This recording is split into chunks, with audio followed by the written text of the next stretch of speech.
Honorable Ramanathan Archana, you have 8 minutes. நன்றி தலைமை தாங்கும் உறுப்பினர் அவர்களே.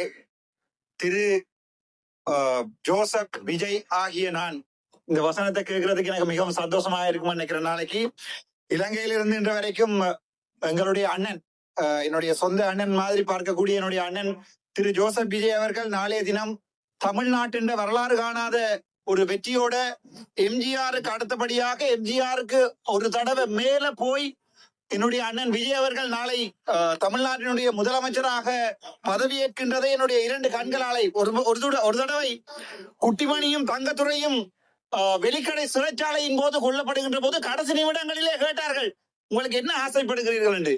அப்போ அவன் சொன்னான், என்னுடைய இந்த 2 கண்கள் நான் செத்தா பிறகும் எங்களுக்கு தமிழீழம் கிடைக்கிறது என்பதை நான் பார்க்க வேண்டும் என்பதற்காக அவனுடைய கண்ணை குத்தி குத்தி இந்த சிங்கள காடியர்கள் ஒரு தடவை வெளிக்கடை சிறைச்சாலையில் என்று நினைக்கிறேன் குத்தி கொலை செய்தார்கள். அதே மாதிரி இன்று என்னை எவனாவது கேட்டால் உன்னுடைய கடைசி ஆசை என்ன என்று என்னுடைய தமிழ்நாட்டு முதலமைச்சர் திரு ஜோசப் விஜய் ஆகிய நான் என்பதை வாசிக்கின்ற போது அதை என்னுடைய 2 கண்ணாலும் பார்க்க வேண்டும் என்று ஆசைப்படுகிறேன். நேற்றைய தினம் நான் என்னுடைய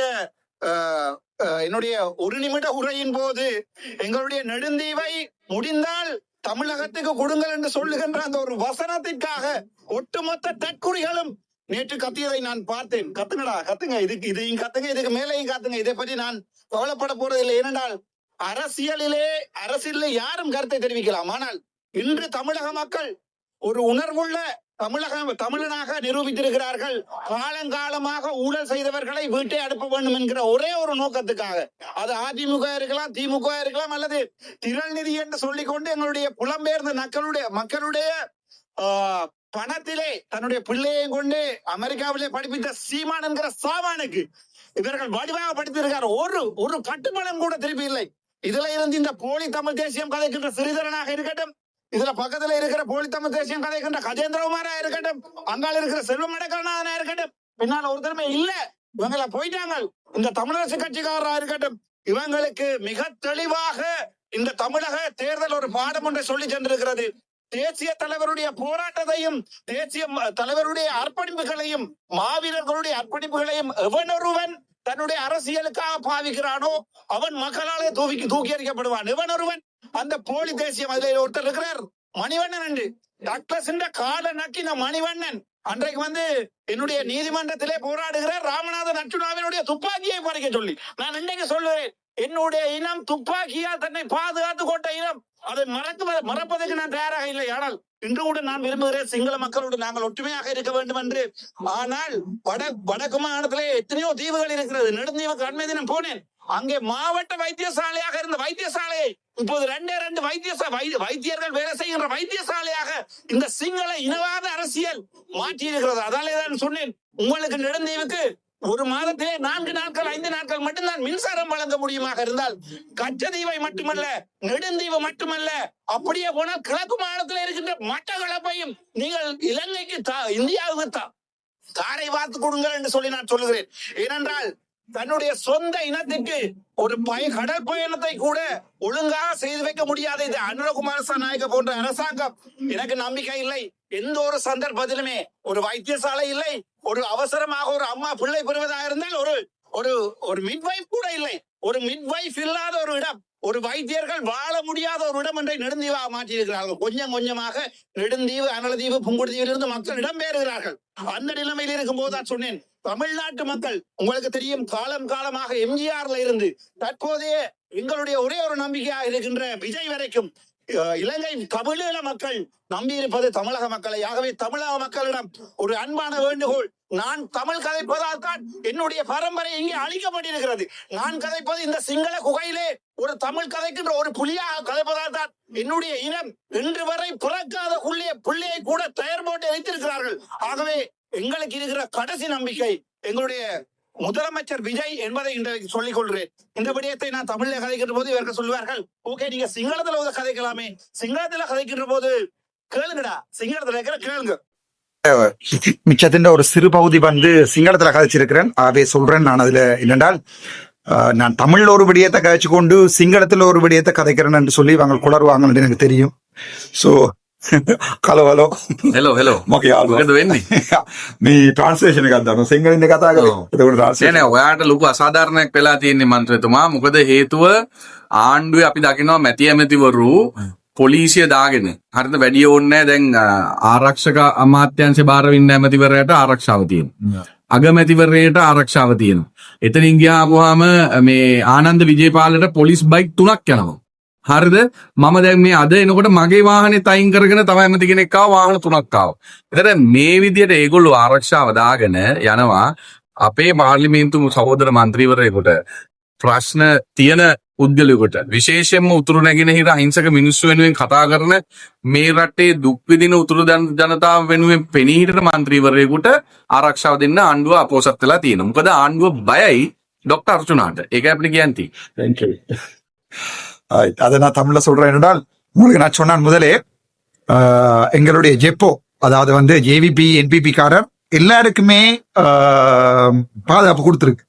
ஈவன் பவானந்தராயாவா இருக்கட்டும், டாக்டர் பவானந்தராயா இருக்கட்டும், அல்லது எங்கண்ட சுமந்திரனாக இருக்கட்டும், ஸ்ரீதரனாக இருக்கட்டும், எல்லாருக்கும் பாதுகாப்பு கொடுத்துருக்கு. ஆனால் எனக்கு கொலை அச்சுறுத்தல் வழங்கப்பட்டு கொலை அச்சுறுத்தல் செய்யப்பட்டு வழக்கு நீதிமன்றத்தில் நடக்கின்ற சந்தர்ப்பத்தில் கூட என்னுடைய பாதுகாப்புக்கு துவப்பு தான் வழங்கப்பட்டிருக்கிறது. தான் எங்களுடைய காவிந்த ஜெயர்த்தன் என்று சொல்லி சஜித் பிரேமதாசவனுடைய கட்சியினுடைய பாராளுமன்ற உறுப்பினர் நான் ரெக்கார்ட் பண்ணிக்க அந்த அண்ணன் வந்தவர். அப்ப அவர் சொல்லிக்கார், எனக்கு வந்து உண்மையாவே வடக்கு கிழக்கு மக்களுடைய அநியாயம் தொடர்பாக கதைக்கின்ற போது அப்படியான ஒரு பாராளுமன்ற உறுப்பினருக்கு ஒரு பாதுகாப்பு கூட கொடுக்கல என்கிறது வந்து உண்மையாகவே படுகேவலமான வேலை என்றதை அவருடைய வாயிலிருந்தே சொல்லியிருக்கிறார்.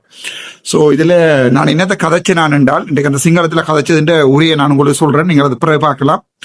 அதாவது வந்து முக்கியமான 3 விடயம் கதைச்சு நான். அதாவது நான் முதலே ஒரு தமிழ்ல நான் சொல்லியிருப்பேன், யாழ்ப்பாணத்தையும் கொடுங்கடாப்பா விஜய்ட்டு என்று சொல்லி. அதற்கு சிங்கள ஊடகங்கள் வந்து யாழ்ப்பாணத்தை இந்தியாவோடு இணைக்க சொல்லி அர்ச்சுனா ராமநாதன் கேட்கிறார் என்று சொல்லி ஒரு தவறான தகவல்களை ஒன்று சொல்லி கொண்டிருந்ததை நீங்க பார்த்திருப்பீங்க நினைக்கிறேன். நான் அதை தெளிவா சொல்லி இருந்தேன்.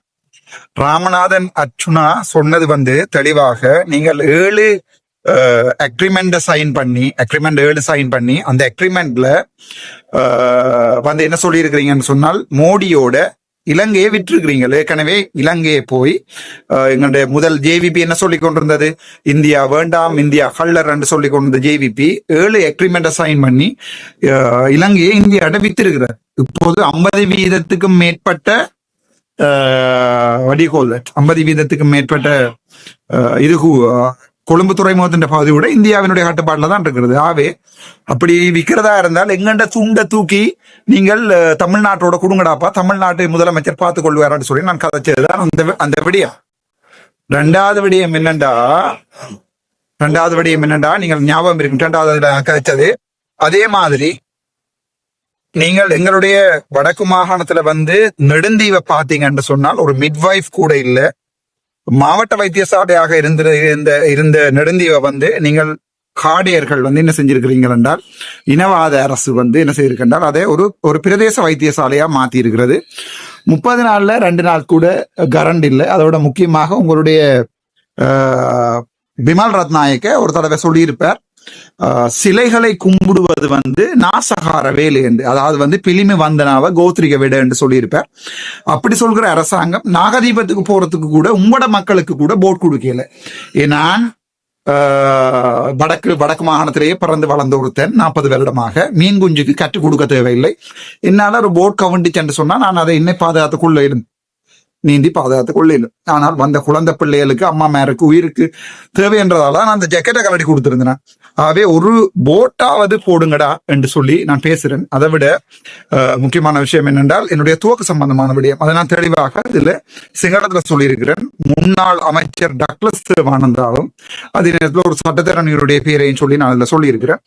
இவர்கள் வந்து என்னுடைய துவக்கை பறிப்பதற்கு முயற்சியிருக்கிறார்கள். இந்த துவக்கு வந்து இன்றைக்கு நேற்றைக்கு இல்லை, என்னுடைய இனமே இந்த துவக்கை வந்து ஒரு காலத்துல தன்னை பாதுகாத்துக் கொள்வதற்கு பாவிச்ச இனம். ஆகவே நாங்கள் இந்த துவக்க பாதிக்கிறதால இது இல்லை. ஆனால் ஒரு பாராளுமன்ற உறுப்பினராக மற்ற உம்மண்ட அமைச்சர்மாருக்கு எல்லாருக்குமே நீங்கள் பாதுகாப்பு கொடுத்திருக்கீங்க. ஆனால் ராமநாதன் அர்ச்சுனாவுக்கு எந்த பாதுகாப்பும் வழங்கப்படவில்லை. அதில் எதிர்கட்சியில இருக்கிற பாராளுமன்ற உறுப்பினர்கள்ல இவர்களோட நிக்கிற பாராளுமன்ற உறுப்பினர்கள், இவர்களோட டபுள் கேம் அடிக்கிற சுமந்திரனாக இருக்கட்டும், சாணங்கியனாக இருக்கட்டும், ஸ்ரீதரன் போன்றவர்களுக்கு பாதுகாப்பை கொடுத்திருக்கிறார்கள் ஒழிய எங்களுக்கு எந்த பாதுகாப்பையும் வழங்கவில்லை. இது ஒரு கேவலமானவில்லை என்றது. முடிஞ்சால் எதிர்கட்சியில் இருக்கிற பாராளுமன்ற உறுப்பினர்களுக்கு பாதுகாப்பு வழங்க சொல்லியும் சிங்களத்துல பேசி இருக்கிறேன். அதே நேரத்தில் ஒரு துவாக்க எடுத்து லோட் பண்ணி அன்லோட் பண்ணி போட்டு சேவ்ல போட தெரியாம இல்லை. எனக்கு 6 வயசுலேயே இதெல்லாம் தெரியும். அண்ணாட்டையும் துவக்கி இருந்தது, அப்பாட்டையும் துவாக்கு இருந்தது என்ற விடயத்தையும் சிங்களத்துல கதைச்சிருக்கிறேன். அதோட இந்த நாடு என்னுடைய நாடு. இந்த நாட்டில இருந்து நான் போறதுக்கு தயாராக இல்லை. நாங்கள் நாடு வேணும் என்று கேட்டு சண்டை பிடிச்சார்கள். ஆனால் இந்த நாட்டை 2ஆக எங்களுடைய மக்களை கொலை செய்து 88ஆம் ஆண்டு பிரிச்ச உங்களுடைய இனத்துக்கு எதிராகவே நீங்கள் உங்களுடைய இனத்தையே கொலை செஞ்சவங்க இல்லை. நாங்கள் இந்த நாட்டுல விருப்பம் இருக்கிறதால தான் இந்த நாடு வேணும் என்று சண்டை பிடிச்ச இனம் என்றதை கதைச்சிருக்கிறேன். நன்றி, வணக்கம். Doctor Archana. Honorable Ramanathan Archana, you have 8 minutes. நன்றி தலைமை தாங்கும் உறுப்பினர் அவர்களே. திரு ஜோசப் விஜய் ஆகிய நான் இந்த வசனத்தை கேட்கறதுக்கு எனக்கு மிகவும் சந்தோஷமாக இருக்கும்னு நினைக்கிறேன். நாளைக்கு இலங்கையிலிருந்து இன்று வரைக்கும் எங்களுடைய அண்ணன், என்னுடைய சொந்த அண்ணன் மாதிரி பார்க்கக்கூடிய என்னுடைய அண்ணன் திரு ஜோசப் விஜய் அவர்கள் நாளைய தினம் தமிழ்நாட்டின் வரலாறு காணாத ஒரு வெற்றியோட எம்ஜிஆருக்கு அடுத்தபடியாக எம்ஜிஆருக்கு ஒரு தடவை மேல போய் என்னுடைய அண்ணன் விஜய் அவர்கள் நாளை தமிழ்நாட்டினுடைய முதலமைச்சராக பதவியேற்கின்றதை என்னுடைய 2 கண்களாலை ஒரு தடவை குட்டிமணியும் தங்கத்துறையும் வெளிக்கடை சிறைச்சாலையின் போது கொல்லப்படுகின்ற போது கடைசி நிமிடங்களிலே கேட்டார்கள், உங்களுக்கு என்ன ஆசைப்படுகிறீர்கள் என்று. அப்போ அவன் சொன்னான், என்னுடைய இந்த 2 கண்கள் நான் செத்தா பிறகும் எங்களுக்கு தமிழீழம் கிடைக்கிறது என்பதை நான் பார்க்க வேண்டும் என்பதற்காக அவனுடைய கண்ணை குத்தி குத்தி இந்த சிங்கள காடியர்கள் ஒரு தடவை வெளிக்கடை சிறைச்சாலையில் என்று நினைக்கிறேன் குத்தி கொலை செய்தார்கள். அதே மாதிரி இன்று என்னை எவனாவது கேட்டால் உன்னுடைய கடைசி ஆசை என்ன என்று என்னுடைய தமிழ்நாட்டு முதலமைச்சர் திரு ஜோசப் விஜய் ஆகிய நான் என்பதை வாசிக்கின்ற போது அதை என்னுடைய 2 கண்ணாலும் பார்க்க வேண்டும் என்று ஆசைப்படுகிறேன். நேற்றைய தினம் நான் என்னுடைய 1 நிமிட உரையின் போது எங்களுடைய நெடுந்தீவை முடிந்தால் தமிழகத்துக்கு கொடுங்கள் என்று சொல்லுகின்ற அந்த ஒரு வசனத்திற்காக ஒட்டுமொத்த தற்குறிகளும் நேற்று கத்தியதை நான் பார்த்தேன். கத்துங்க, இதையும் கத்துங்க, இதுக்கு மேலேயும் கத்துங்க. இதை பற்றி நான் கவலைப்பட போறதில்லை. ஏனென்றால் அரசியலில் யாரும் கருத்தை தெரிவிக்கலாம். ஆனால் இன்று தமிழக மக்கள் ஒரு உணர்வுள்ள தமிழனாக நிரூபித்திருக்கிறார்கள். காலங்காலமாக ஊழல் செய்தவர்களை வீட்டை அனுப்ப வேண்டும் என்கிற ஒரே ஒரு நோக்கத்துக்காக, அது அதிமுக இருக்கலாம், திமுக இருக்கலாம், அல்லது திரள் நிதி என்று சொல்லிக்கொண்டு எங்களுடைய புலம்பெயர்ந்த மக்களுடைய பணத்திலே தன்னுடைய பிள்ளையை கொண்டு அமெரிக்காவிலே படிப்பித்த சீமான் என்கிற சாமானுக்கு இவர்கள் வடிவாக படித்திருக்கார். ஒரு கட்டுப்பணம் கூட திருப்பி இல்லை. இதுல இருந்து இந்த போலி தமிழ் தேசியம் கதைக்கின்ற சிறிதரனாக இருக்கட்டும், இதுல பக்கத்துல இருக்கிற போலி தமிழ் தேசியம் கதைக்கின்ற கஜேந்திரகுமாரா இருக்கட்டும், அங்கால இருக்கிற செல்வம் அடக்கணா இருக்கட்டும், பின்னால ஒருத்தருமே இல்ல, இவங்களை போயிட்டாங்க. இந்த தமிழரசு கட்சிக்காரரா இருக்கட்டும், இவங்களுக்கு மிக தெளிவாக இந்த தமிழக தேர்தல் ஒரு பாடம் ஒன்றை சொல்லி சென்றிருக்கிறது. தேசிய தலைவருடைய போராட்டத்தையும் தேசிய தலைவருடைய அர்ப்பணிப்புகளையும் மாவீரர்களுடைய அர்ப்பணிப்புகளையும் எவனொருவன் தன்னுடைய அரசியலுக்காக பாவிக்கிறானோ அவன் மக்களாலே தூக்கி எறியப்படுவான். எவனொருவன் அந்த போலி தேசியம், அதில் ஒருத்தர் இருக்கிறார் மணிவண்ணன் என்று, டாக்டர்ஸ் கால நக்கின மணிவண்ணன் அன்றைக்கு என்னுடைய நீதிமன்றத்திலே போராடுகிறார் ராமநாதன் அர்ச்சுனாவினுடைய துப்பாக்கியை பறிக்க சொல்லி. நான் இன்றைக்கு சொல்லுவேன், என்னுடைய இனம் துப்பாக்கியால் தன்னை பாதுகாத்து கொண்ட இனம், அதை மறப்பதற்கு நான் தயாராக இல்லை. ஆனால் இன்று கூட நான் விரும்புகிறேன் சிங்கள மக்களோடு நாங்கள் ஒற்றுமையாக இருக்க வேண்டும் என்று. ஆனால் வடக்கு மாகாணத்திலே எத்தனையோ தீவுகள் இருக்கிறது. நெடுந்தீவுக்கு அண்மை தினம் போனேன். அங்கே மாவட்ட வைத்தியசாலையாக இருந்த வைத்தியசாலையை இப்போது 2 வைத்தியர்கள் வேலை செய்கின்ற வைத்தியசாலையாக இந்த சிங்கள இனவாத அரசியல் மாற்றி இருக்கிறது. அதாலேதான் சொன்னேன், உங்களுக்கு நெடுந்தீவுக்கு ஒரு மாதத்திலே 4 நாட்கள் 5 நாட்கள் மட்டும்தான் மின்சாரம் வழங்க முடியுமாக இருந்தால், கச்சதீவை மட்டுமல்ல, நெடுந்தீவு மட்டுமல்ல, அப்படியே போனால் கிழக்கு மாநிலத்தில் இருக்கின்ற மட்டக்களப்பையும் நீங்கள் இலங்கைக்கு இந்தியாவுக்கு தாரை வார்த்து கொடுங்கள் என்று சொல்லி நான் சொல்லுகிறேன். ஏனென்றால் தன்னுடைய சொந்த இனத்திற்கு ஒரு கடல் பயணத்தை கூட ஒழுங்காக செய்து வைக்க முடியாத இந்த அனுரகுமார நாயக்க போன்ற அரசாங்கம் எனக்கு நம்பிக்கை இல்லை. எந்த ஒரு சந்தர்ப்பத்திலுமே ஒரு வைத்தியசாலை இல்லை, ஒரு அவசரமாக ஒரு அம்மா பிள்ளை பெறுவதாக இருந்தால் ஒரு மிட்வைஃப் கூட இல்லை. ஒரு மிட்வைஃப் இல்லாத ஒரு இடம், ஒரு வைத்தியர்கள் வாழ முடியாத ஒரு இடம் என்றை நெடுந்தீவாக மாற்றியிருக்கிறார்கள். கொஞ்சம் கொஞ்சமாக நெடுந்தீவு, அனலதீவு, புங்குடுதீவிலிருந்து மக்கள் இடம்பெயர்கிறார்கள். அந்த நிலைமையில் இருக்கும் போதுதான் சொன்னேன், தமிழ்நாட்டு மக்கள் உங்களுக்கு தெரியும், காலம் காலமாக எம்ஜிஆர்ல இருந்து தற்போதைய எங்களுடைய ஒரே ஒரு நம்பிக்கையாக இருக்கின்ற விஜய் வரைக்கும் இலங்கை தமிழீழ மக்கள் நம்பி இருப்பது தமிழக மக்களை. ஆகவே தமிழக மக்களிடம் ஒரு அன்பான வேண்டுகோள், நான் தமிழ் கதைப்பதால் தான் என்னுடைய பரம்பரை இங்கே அழிக்கப்பட்டிருக்கிறது. நான் கதைப்பது இந்த சிங்கள குகையிலே ஒரு தமிழ் கதைக்கின்ற ஒரு புலியாக கதைப்பதால் தான் என்னுடைய இனம் இன்று வரை பிறக்காத புள்ளியை கூட தயார் போட்டு வைத்திருக்கிறார்கள். ஆகவே எங்களுக்கு இருக்கிற கடைசி நம்பிக்கை எங்களுடைய முதலமைச்சர் விஜய் என்பதை இன்றைக்கு சொல்லிக் கொள்கிறேன். இந்த விடயத்தை நான் தமிழ்ல கதைக்கின்ற போது இவர்கள் சொல்வார்கள், ஓகே நீங்க சிங்களத்துல கதைக்கலாமே, சிங்களத்துல கதைக்கின்ற போது கேளுங்கடா, சிங்களத்துல கேளுங்க. මට කියන්න ඕනේ මේ මුලාසර මන්ත්‍රතුමනි මං එදා කිව්වා අපේ ජෆ්නාව දෙන්න මේ ඉන්දියාව වලින් කියලා.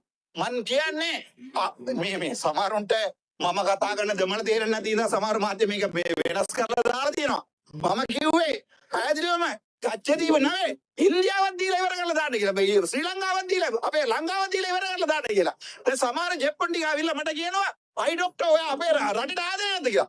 අපේ රටට ආදරේ. හැබැයි ගිවිසුම 7ක් අත්සන් කරලා අන්රෝමාස නායක ගිහිල්ලා අත්සන් කරලා එනකොට තේරෙන්නේ ඒවට කිසි දෙයක් කිව්ව නෑ. හැබැයි අපි කිව්වොත් තමයි ඔක ලෙඩක් හදන්නේ ජෙප්පොන්ට. ඒ නිසා මං කියන්නේ ඔයගොල්ලෝ ඉවිසුම 7ක් ලියලානේ තියන්නේ, මෝඩිට දීලා තියන්නේ. මං කියන්නේ ඒකින් කාලක් කරගෙන තමිල්නාඩු වලට දෙන්න කියලා. ඒ මනතෝ නිකන් මගේ රට මං විකුණන්නේ නෑ. මතක තියාගන්න. අපි මේ රට ඕන කියලා රණ්ඩු වෙච්ච මිනිස්සු. අපි 1988 ආසත වෙ මිනිස්සු අමන්ගේ මිනිස්සු මරලා දාන්නේ. අපි මේ රටට ආදරේ. මේක මගේ රට. ශ්‍රී ලංකා කියන මගේ රට. හැබැයි ඕගොල්ලෝ ඉවසුම් 7ක් අත්සන් කරලා ඉන්දියාවට මෝඩිට විකුණනවා කියන්නේ උඹලා බලයල්ලා මේ මෝඩිට අපි යන්න තමිල්නාඩු වලට කියලා කිව්වේ. කවදාවත් මේ රට විකුණන්න මට ඕමනාවක් නැහැ. එහෙම ඕමනාවක් තිබ්බොත් අපි ඒ කාලේ ගිහිල්ලා බයිනවනේ මේ ඉන්දියාවට. හැබැයි මම එකක් කියන්නම්. ඔය කච්චදීව යනකොට අපේ ජනාධිපතිතුමා ගියා ජැකට් එකක් මොකද ගන්න තෝ මෙහෙම ගියා. මෙහෙම ගියාම ඔක්කොම ඔන්න ජනාධිපති යනවා කච්චදීව. ඔබතුමාට තව විනාඩි දෙකක කාලයක් තිබෙනවා. අපි යනකොට අපි ගියා මේ බෝට් වලට. එක බෝට්ටුවක්වත් රජයේ බෝට්ටුවක්වත් නැහැ මේ නාගදිව යන්නේ. උඹලා තමයි කිව්වේ මේ පිළිමි වන්දනාම ගෝත්‍රික වැඩ කියලා. මතකද? පිළිමි වන්දනාම ගෝත්‍රික වැඩ කියලා මිනිස්සු නාගදිවට යන්නේ. මේ රජයේ එක බෝට්ටුවක්වත් දාලා නැහැ. මතක තියාගන්න. ඒ නිසා තමයි මේ බෝට් එකේ නැත්තේ. ඒ නිසා තමයි මේ වීඩියෝ ලීක් නේ මේ ජැකට් නැතුව. මම මෝදුව උපදිලා අවුරුදු 40යි. ඒ නිසා මට පීනන්න පුළුවන්. හැබැයි පොඩි දරුවෝ එනවා අම්මාලා යනවා ජැකට් එක නැතුව. මගේ එක ගලවලා දුන්නා අම්මා දාගන්න කියලා. මම බෝට්ටුව පෙරළුණොත් මට බේර ගන්න පුළුවන් මාව. හැබැයි අම්මලා දරුවෝ බේරගන්නේ කවුද? උඹලා දාවිලා මේ ජෙප්පොඩියට ආවිලා බේරෙන්. තව එකක් කියනවා මට තුවක්කුවක් දීලා දිනන ආරක්ෂාවට. අපි හැම මන්ත්‍රීලාට දැන් නිකන් කියන්නකෝ සුමන්ත්‍රෙන්ට දීලා තියෙනවා MSC දෙකක්. හැබැයි පාර්ලිමේන්තු මන්ත්‍රී මට එක පොලිසිය ආරක්ෂාවක් නැහැ. හැබැයි අපේ පරම්පරාවට පොරදෝ යොක්කොක් අනේ ඔක ලෝඩ් කරලා අන්ලෝඩ් කරලා සේව් එකට දාන්න තේරෙන්නේ නැතුවද අවුරුදු 40 මං ඉන්නේ. මම හිතන්නේ මම අවුරුදු 6ක් ඉනකොට ඔය මේ ඩිස්මැන්ටල් කරනවා ඔය ගන්න එක. මගේ තාත්තගේ පපුව තිබ්බ එක මිත්‍ර තිබ්බ ගන්න එක. මගේ අයියාගේ මිත්‍ර තිබ්බ ගන්න එක. මම මේ ගන්න එක තමයි උපතුනේ. ඒ නිසා මට ඒක ලෝඩ් කරලා සේව් එකට දාලා ඔයා ගල් එකක් ගැහුවොත් මම බඩි දිනනවා කියලා කියන්නේ මට තප්පරයක්වත් යන්නේ නැහැ. හැබැයි මට තේරෙන්නේ නැහැ ඒ බම්බෝකට නේ ගන්න එක දීලා තියෙන්නේ. මට ආරක්ෂා කරගන්න පුළුවන්. හැබැයි ලැජ්ජ වෙන්න ඕනේ අන්ද්‍ර කුමාරසනායක ආණ්ඩුව. ඒක ඇමති කෙනෙකුට ඔයගොල්ලෝ ආරක්ෂා නැතුව පාර යනවාද කියලා බලන්නකෝ. හැබැයි අපිට තුවක්කුවක් දීලා ඊට පස්සේ අපි ගල් ගහන්න මිනිස්සුවත් සෙට් කරලා ඒක 2023 කලින් හිටපු ඇමති ඩග්ලස් දේවානන්දගේ මේ කට්ටිය ඇවිල්ලා මට ගල් ගහනකොට මාව බේරන්න මට තුවක්කුව හොසන්න නැතුව නිකන් ආයේ කල්යක් කාලා වීස් කරන්නද? ඒ නිසා මේ රජයට මම කියන්නේ රජය මේක පොඩ්ඩක් හිතලා බලන්න ඕනේ. තමුන්ට ආරක්ෂාව ගන්නවා නම් ඒ වගේම විපක්ෂයේ වාඩිලා ඉන්න එම්බිට ආරක්ෂාව දෙන්න ඕන කියලා. හැබැයි තමුන් ආසලා යනකොට මොකද කිව්වේ? බස් වල යනවා ට්‍රේන් වල යනවා කියවනේ. අපි තාම ඒ පරණ බෝට් වල මාළු වල න බෝට් වල ගියාම නාගදීප තමුන් ආසලා යන්නේ මොකද? නේවි එකකින් බෝට් එකේ බෝට් එකේ ඒ නිසා කරුණාකරලා මම ඉවර කරනවා. කරුණාකරලා මම ඔයාලට කියන්නම් විපක්ෂයේ ඉන්නේ මන්ත්‍රීලාට පුළුවන් නම් ආරක්ෂාව දෙන්න. Thank you.